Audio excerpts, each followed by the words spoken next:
সুপ্রিয় দর্শক, আসসালামু আলাইকুম। আজকের পর্বে একটা ভিন্ন ধর্মী রেসিপি করে দেখাচ্ছি। দই চিড়াকে টক্কর দেওয়ার মতো একটা ভীষণ টেস্টি একটা ডেজার্ট আইটেম তোমাদের করে দেখাবো।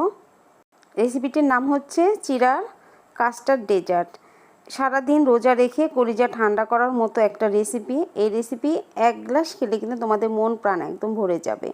চলো রেসিপিটি দেখে নেই। এখানে মেজারমেন্ট কাপের 3 কাপ দুধ নিয়েছি, তার সাথে গুঁড়া দুধ দিয়েছি হাফ কাপ। খুব ভালোভাবে মিশিয়ে নিতে হবে। আর চিড়ার ডেজার্টে একটু মিষ্টিটা বেশি লাগে, তার জন্য চিনি দিয়েছি আমি এখানে হাফ কাপ দিয়ে এখন খুব ভালোভাবে জাল করে নিতে হবে। সামান্য একটু ঘন করে নিতে হবে।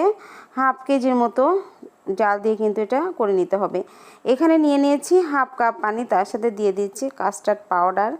এখানে ফোস্টারের কাস্টার্ড পাউডারটা আমি ব্যবহার করছি 2 টেবিল চামচের মতো। ভালোভাবে মিশিয়ে লাম্পস যেন না থাকে। এখন এই যে গরম দুধে কিন্তু অল্প অল্প করে ঢেলে দিয়ে সঙ্গে সঙ্গে নাড়তে হবে, তা না হলে কিন্তু তলানিতে যে একদম জমে যাবে। দিয়ে দিচ্ছি সামান্য লবণ।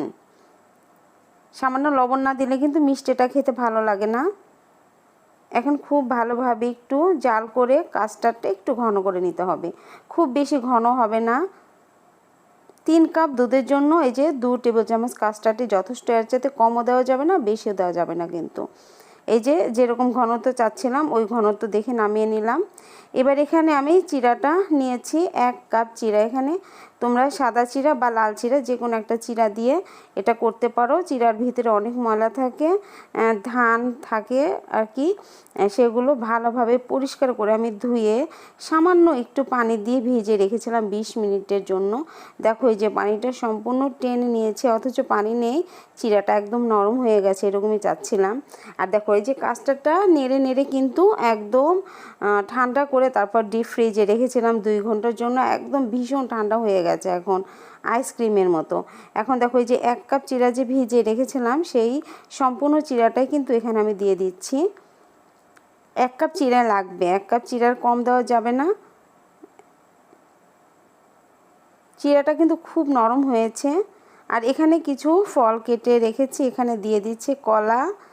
আর এখানে দিয়ে দিচ্ছি ওই যে লিচু যে কিনতে পাওয়া যায়, ছোট বাচ্চারা যে লিচুগুলো খায় ওই লিচু। এখানে 5টা কিনে ছোট ছোট করে কেটে রেখেছি। আর ড্রাই ফ্রুটের মধ্যে এই যে দিয়েছি পেস্তা বাদাম, কাঠবাদাম আর কিশমিশ দিয়ে খুব ভালোভাবে মিশিয়ে নিচ্ছি।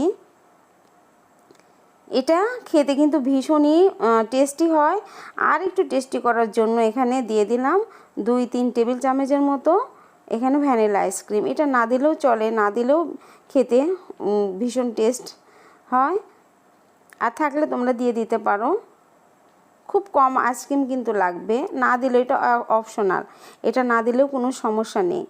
এই খাবারটা এতটাই মজা হয়, একদম রিচ ক্রিমি, দেখতে দেখো কতটা অপূর্ব লাগছে। এটা কিন্তু তোমরা আসছে পবিত্র ঈদে কিন্তু তোমরা এই ডেজার্টটা সকাল টাইমে রাখতে পারো, ভীষণ টেস্টি হবে। মেহমান আসলে আপ্যায়ন করলে রেসিপিটা অবশ্যই জানতে চাবে যে কেমন করে বানিয়েছো। চিড়া দিয়ে যে বানিয়েছো, খেয়ে একদম বুঝবে না, এতটাই টেস্টি হয়। আশা করছি রেসিপিটি ভালো